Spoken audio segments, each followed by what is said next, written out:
kita ketemu lagi ya bareng sama saya Hani Normalita di program kita yaitu Ini Usahaku. Tentunya di program ini kita bakal ngebahas usaha-usaha yang ada di Kota Semarang. Kita bakal tanya-tanya nih tentang gimana sih rahasia bisnisnya, pengembangannya dan segala macam. Dan kali ini saya sudah ada di satu tempat makan di Kota Semarang yang ini udah terkenal banget, banyak cabangnya ya. Jadi warga Semarang kelihatannya udah nggak asing lagi sama yang namanya bebek dan ayam kampung Mas Budi. Nah, untuk ngebahasnya lebih banyak, di sini saya udah bersama manajer pengembangan cabang bebek dan ayam kampung Mas Budi yaitu Bapak Basuki Ambaryanto. Selamat siang Bapak. Selamat siang. Mohon maaf biar lebih leluasa saya lepas ya. Boleh. Tapi kita tutup prokes pokoknya ya Iya, Pak ya. tutup prokes. Aduh, Pak Basuki apa kabar? Alhamdulillah baik-baik, sehat selalu. Sehat selalu ya. Ini kayaknya makin sibuk ini ya, rame banget apalagi kalau di jam makan siang loh. Iya. Justru kalau banyak kita malah semakin sehat. Iya. Nah, ini ngomong-ngomong soal bisnisnya ya, ada bebek dan ayam kampung Mas Budi. Yang sekarang ini kita ada di daerah Sambiroto, Sambiroto Kedung ya. Mundu, Kedung Mundu. Ya. Alamatnya di mana Pak lengkapnya? Jalan Kedung Mundu Raya, Jalan Kedung Mundu Raya. nomor Oke. 50. Jadi kalau ancer-ancernya itu ya di dekat lampu merah ya. Perumahan Geraha Wahid. Betul, perumahan Geraha Wahid itu. Dan ini kalau nggak salah sudah berapa lama di sini Pak? Cukup baru ya berarti? Ini termasuk baru di sini, kurang lebih ya 4-5 bulan ya di sini. 4-5 bulan Iya. ya, belum hampir setengah tahun lah ya. Hampir setengah tahun. Tapi ini bukan yang pertama ya. Yang pertama itu ada di mana Pak? Yang pusat ada di Kerapia, Jalan Gatot Subroto nomor 62. Wah, ini Semarang berarti udah di sini satu. Di Soekarno Kerapia Hatta. satu. Soekarno Hatta. Ya, kemudian di Kendal, di Sukodono, dan Tanah Mas. Wah, Tanah Mas. Jadi di Semarang ada 4, terus sama ada di Kendal 1 ya. Waduh, ini ternyata udah sampai buka cabang keluar kota juga loh. Tapi sebelumnya ini kan bisa dibilang satu usaha yang terus berkembang begitu ya. Sebenarnya awal mulanya bisa ada ayam dan ayam kampung dan bebek Mas Budi ini ceritanya gimana sih Pak? Dimulai dari sejarah ya, dari Mas Budi. Awalnya sebenarnya bukan dari bebek dan ayam kampung, tetapi awalnya dari usaha angkringan ya. Angkringan? Iya, Padahal angkringan biasanya nggak ada ayam sama bebek ya? betul. Jadi Mas Budi ini mengawali usahanya dengan angkringan ya, kecil-kecilan. Ternyata dari angkringan ini banyak pelanggan yang luar biasa juga. Kemudian Mas Budi melakukan survei, membagi kuesioner tuh ya, kira-kira makanan yang disukai oleh pelanggan Semarang khususnya yang di angkringan itu apa. Dia sampaikan ada bebek, ayam kampung, ayam goreng. Kemudian Mas Budi melakukan selama kurang lebih 3 bulan ya, melakukan tes dari bebeknya, ayamnya seperti apa, kemudian rasanya, kemudian sambalnya yang diminati oleh konsumen itu seperti apa. Mas Budi melakukan suatu penelitian sendiri ya, penelitian, kemudian kuesioner. Ternyata yang disukai itu ada 3 sambal, di antaranya sambal bawang, sambal tomat, dan sambal lombok hijau. Nah, itu yang membuat khasnya Mas Budi, di samping tentunya rasa bebek dan ayam kampungnya mempunyai rasa tersendiri, itu yang membuat konsumen jadi ketagihan gitu ya. Waduh, berarti ini ternyata based on research gitu ya. Iya. Ada risetnya. Terus kemudian angkringannya dilanjut atau berubah menjadi bebek dan ayam kampung ini? Angkringannya karena itu suatu bisnis di awal oleh Mas Budi masih dipertahankan, dan bahkan sekarang ini kalau nanti Mbak bisa melihat itu luar biasa. Angkringannya itu mungkin lain dari yang lain. Pengunjungnya itu luar biasa setiap hari. Wah, berarti ini dari satu usaha kemudian dikembangkan menjadi satu usaha yang Iya, lain begitu ya. betul. Ini menarik loh ya, karena bahkan untuk usaha, kadang kan usaha ayam dan bebek kesannya kayak ya udah usaha biasa gitu ya. Tapi ternyata juga melakukan riset, testing segala macam Betul, ya. iya. Dan khasnya itu tadi disebutkan ada 3 macam sambal ya. Betul. Wah, terus kemudian untuk menu-menu yang ada di sini. Tadi kan di awal ada ayam Ya. dan kemudian bebek. Iya. Kalau sekarang sudah ada apa aja itu? Ya, menu awalnya ada bebek, kemudian ayam kampung, ayam bejantan, kemudian lele karena ternyata masyarakat suka lele. Kemudian tahu dan tempe.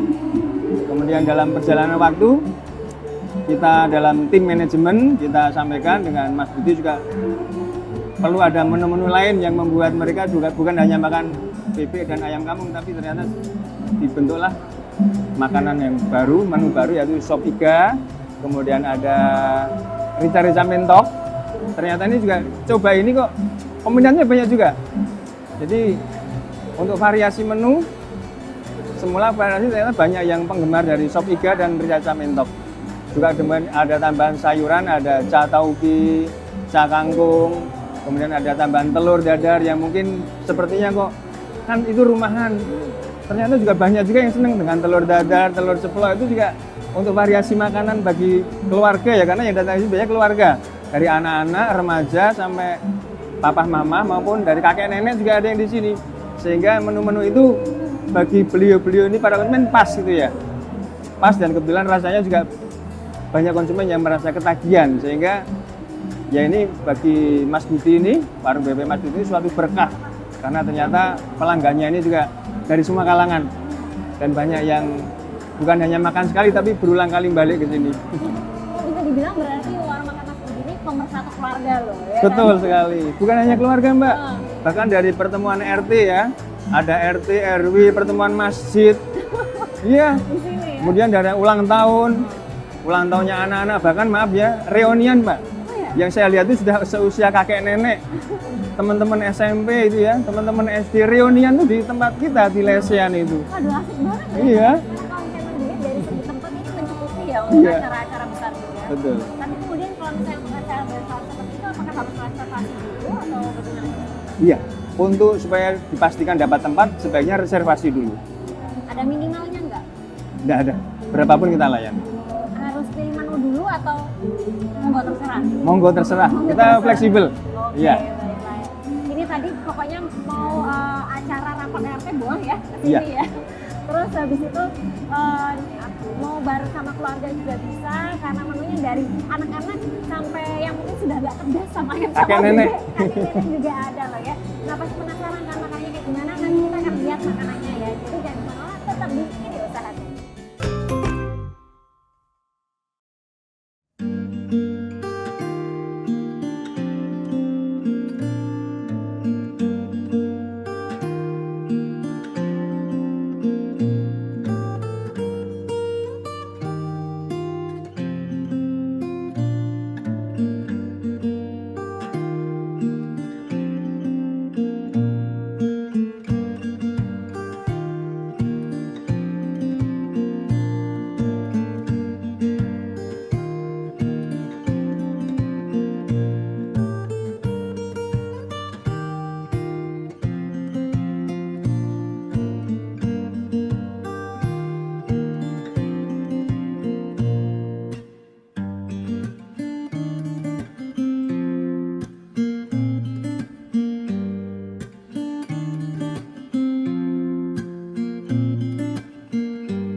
You choose drinking some red out of the blue.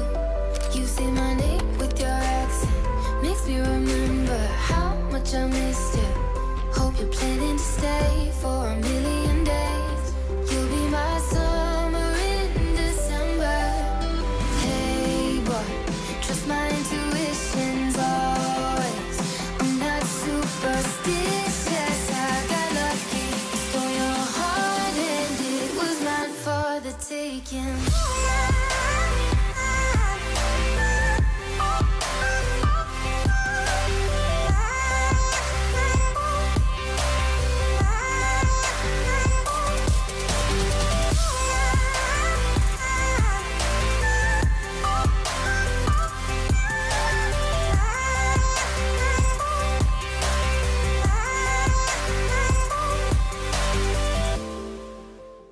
Terima kasih Anda masih bersama kami. Bagi Anda yang pernah datang ke kota Semarang pasti kenal dong dengan jajanan tahu gimbal dan juga tahu pong.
dia tadi saya tinggal bentar untuk ngerasain gimana sih rasanya bebek dan ayam kampung Mas Budi. Soalnya kalau diceritain saya nggak percaya Pak. Tapi itu memang beneran loh ya, ini enak banget, dagingnya itu empuk, gurih, terus porsinya juga besar, apalagi nasinya dan lauk lalapan gula mie sendiri Sepuasnya. Sepuasnya. Sambelnya loh ya. juga.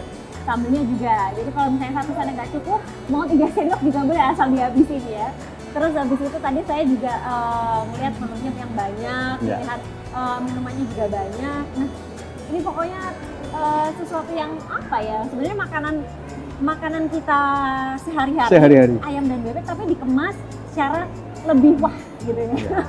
Nah, terus kalau kita ngobrolin soal usaha satu ini, berarti awal ada itu tahun berapa Pak tadi? 2016 angkringannya ya, kemudian berkembang 2019 dengan bebek dan ayam kampung Mas Budi. Wah, 19 itu berarti itu kan udah mulai deket-deket pandemi ya? Iya. Dan berarti selama 2 tahun itu sampai ngebuka 5 cabang? Iya. Itu gimana Pak rahasianya? Maksudnya ini kan di tengah pandemi biasanya usaha itu gulung tikar, ada Iya. yang berhenti jeda sejenak segala macam. Nah, ini ternyata malah buka dan kemudian beranak pinak gitu.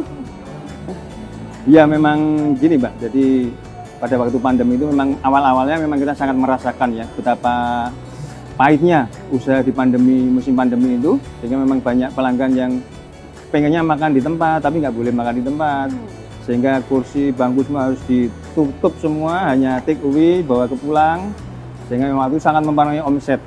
Tapi karena kita tetap komitmen dan konsisten, tetap harus buka. Jadi supaya pelanggan itu tahu bahwa kita itu nggak pernah tutup begitu. Akhirnya pelanggan ini ya sewaktu pandemi terbatas, begitu kita selalu ada, mereka datang lagi hingga justru setelah masa-masa itu mulai agak longgar itu pengunjungnya luar biasa. Ya jadi memang untuk makanan keluarga ya, karena ini semenunya semua keluarga bisa merasakan ya. Tadi saya sampaikan dari anak-anak, remaja, papa mama sampai kakek nenek semuanya bisa merasakan di sini. Jadi konsistensi ya, itu konsistensi penting banget ya. dalam menjalankan sebuah usaha. Betul. Dan kalau selama ini sudah buka secara online juga, bisa dipesan online atau Bisa, lewat online bisa dilayani. Nah ini kemudian antara online sama dine-in yang makan di sini, banyak yang mana Pak? Wah pasti banyak yang makan di sini, karena mereka lebih senang di sini, apalagi ada musik live-nya. Nah itu juga loh, unik banget ya. Tadi waktu saya sampai ke sini tuh berasa langsung disambut karena ada musiknya. Ini semua cabang ada atau gimana Pak? Sebenarnya pengennya semua cabang ada, di pusat dulu ada, jadi pemusik satu orang bisa menguasai 3 alat musik single. Iya. Itu luar biasa tanggapannya dari pengunjung, ada yang ikut nyumbang lagu, ada yang kemudian nggak nyumbang lagu tapi nyumbang uangnya tinggi, besar-besar. Maaf ya, sampai ada yang ngasih 100.000 loh, karena seneng dengan lagunya, cocok. 100.000 dimasukin, itu luar biasa. Dan kebetulan karena pemusiknya waktu itu sakit dan sampai almarhum ya, karena meninggal, belum ada lagi yang bisa menggantikan. Tapi yang di pusat kemudian untuk di sini, yang di Sambiroto ini ada yang menawarkan untuk mengisi, dan kita lihat dulu dari Mas Budi, seleksi dulu seperti apa mainnya. Ternyata kok bagus dan pengunjung juga seneng, akhirnya ya sudah silakan main di sini. Jangan-jangan ini nanti dikembangin lagi jadi usaha baru ya, karena udah audisi loh ya. Iya. Bikin audisi. Tapi ini tentunya membuat suasana yang berbeda ya daripada tempat makan ayam dan bebek lainnya ya. Nah, selain itu kira-kira keunggulannya apa lagi nih kalau dari bebek dan ayam kampung Mas Budi? Keunggulannya yang kita setting dari awal adalah tempat. Karena kalau masalah makan bebek dan ayam kampung di pinggir jalan banyak. Tapi tempat yang representatif, di mana di situ keluarga bisa duduk bersama, beliau naik mobil, mobilnya yang dilihat bisa mewah-mewah semua di sini. Mereka merasa aman, jadi sehingga aman dan nyaman. Dan di dalam pun alhamdulillah juga nyaman, sehingga mereka betah untuk di sini. Itu keunggulan dari kami. Kemudian juga sediakan toilet, kita juga harus kita jamin kebersihannya. Kemudian bagi yang muslim kita sediakan musola. Jadi kita lihat kadang musola kita penuh karena mereka yang hadir juga banyak yang muslim dan menggunakan fasilitas kita untuk bisa sholat bersama di sini. Kadang pas jam-jam makan malam ya, maghrib kan, itu banyak yang sholat di sini. Wah, ini luar biasa ya, karena memang jadi nggak cuma di produknya aja, tapi juga fasilitas-fasilitas pendukung ini sangat diperhatikan. Iya. Apalagi masalah kebersihan, kita di tengah pandemi seperti ini kan, jadi kita bisa lihat tempatnya bersih banget ya, mejanya, karpet, segala macam, lantainya. Ini tentu menjadi nggak cuman masyarakat yang menengah ke bawah, tapi menengah ke atas pun juga nggak segan untuk datang makan nasian segala Iya. macam di sini ya Pak. Oke, ini jadi satu hal yang menarik juga ya. Kemudian ada, setelah ini kan udah buka di Semarang, kita lihat juga udah ada satu. Ada rencana apa lagi Pak? Ini kebetulan yang ngantri sudah beberapa tempat. Banyumanik sudah mau pengen buka, kemudian di Karyadi, depannya Karyadi itu daerah Jalan Veteran ya, juga akan buka lagi. 1, 2 itu yang di Semarang ya. Yang di luar kota ada lagi nggak nih? Luar kota sebenarnya kalau bukannya sombong ini, dari Jakarta, Bogor, Bali sudah pengen Waduh. Sudah pengen dibuka. Menyombongkan nggak apa-apa di sini. ya, karena di sana di samping pusat warung pusat itu kan ada penginapan ya. Itu dari Jakarta, dari Bali kadang menginap itu makanya di warung pusat. Iya. Begitu merasakan itu dia komentar, wah ini kalau di Bali saya yakin jadi. Di Jakarta juga demikian. Bahkan Jakarta sudah siap investornya. Di Bogor juga sudah siap untuk ayo buka segera di Bogor. Jadi karena kita masih keterbatasan dan kita masih pengen memaksimalkan di Semarang terlebih dahulu supaya Semarang ini juga kulinernya makin giat semuanya ya. Ini kita maksimalkan di Semarang dulu. Sama tetangga sebelah lah Kendal masih bisa. Jadi sudah banyak yang ngantri. Iya. Terus tapi kita masih concern di Semarang dulu ya. Iya. Nah, ini semuanya nggak apa-apa Pak. Soalnya dari Semarang kita ikut bangga nanti kalau Iya. kita sampai mana-mana ya. Iya. Jadi awalnya dari datang nyobain terus kemudian pengen ke Boyong ini Iya. kotanya masing-masing Betul. ya. Nah, terus kemudian kalau boleh tahu ya, ini berarti di franchising atau gimana? Iya. Kita di franchise-kan. Ya karena memang awalnya sih kita pengen sendiri ya. Tapi kemudian saya ditunjuk oleh Mas Budi untuk membantu di franchise, ya saya sampaikan kalau kita pengen besar ya harus franchise. Kalau kita sendiri ya jalannya mungkin agak lambat ya. Kemudian Mas Budi selaku pemilik menyambut dari kami dan akhirnya jadilah seperti ini. Jadi cabang-cabang ini kebanyakan franchise. Ya. Nah, tapi sebenarnya saya pernah dengar nih Pak, katanya kalau misalnya franchise itu sebelum 2 tahun belum tentu bisa settle gitu kan. Nah, tapi ini ternyata baru 2019 loh dan udah berani untuk nge-franchising, udah sampai beberapa cabangnya. Itu gimana meyakinkan orang-orang Pak? Biasanya yang mau franchise itu adalah mereka-mereka yang sudah mau mencoba dulu makanan. Makan di sini 1, 2 kali, 3 kali. 3 kali memutuskan mengundang keluarganya diajak makan bareng. Ini yang pengalaman yang franchise pertama ya. Keluarga diajak makan bareng, kemudian putuskan oke, franchise. Kemudian yang sini juga sama, ini pelanggan makanan ayam kampung. Jadi kalau di warung bebek kita, kalau nggak ayam kampung nggak mau. Karena mencari makanan, warung makan yang benar-benar ayam kampung ya, bukan yang ayam kampung-kampungan bukan ya. Tapi ayam kampung bener itu yang dia cocok di Mas Budi karena ayam kampungnya bener dan kualitasnya memang baik. Sehingga akhirnya memutuskan aku ikut franchise. Kemudian yang di Tanah Mas juga sama. Beliau penasaran waktu lihat sini kok rame gitu ya. Sampai berapa kali lihat setelah nyoba kok seperti apa sih? Begitu makan di Mas Budi, sekali makan cocok dan akhirnya menjadi mau franchise. Begitu. Jadi karena sudah membuktikan sendiri Iya. ya, jadi percaya sama Mas Budi ini kemudian mau Iya. untuk menjadi franchising gitu Franchisornya, ya. ya. Franchisor. Oke, baik. Dan kalau gitu untuk terakhir ini ya, karena waktu kita terbatas, padahal kita bisa dapat banyak banget ilmu dari Pak Basuki ya. Ini kira-kira apa pesan buat e-people yang barangkali sedang menjalankan bisnisnya, kemudian ingin mengembangkan pesan-pesan tips atau mungkin rahasianya apa ya Pak? Ya. Baik bagi para masyarakat yang pengen mengembangkan usaha, memang kalau kita pengen usaha itu besar, jangan tanggung-tanggung.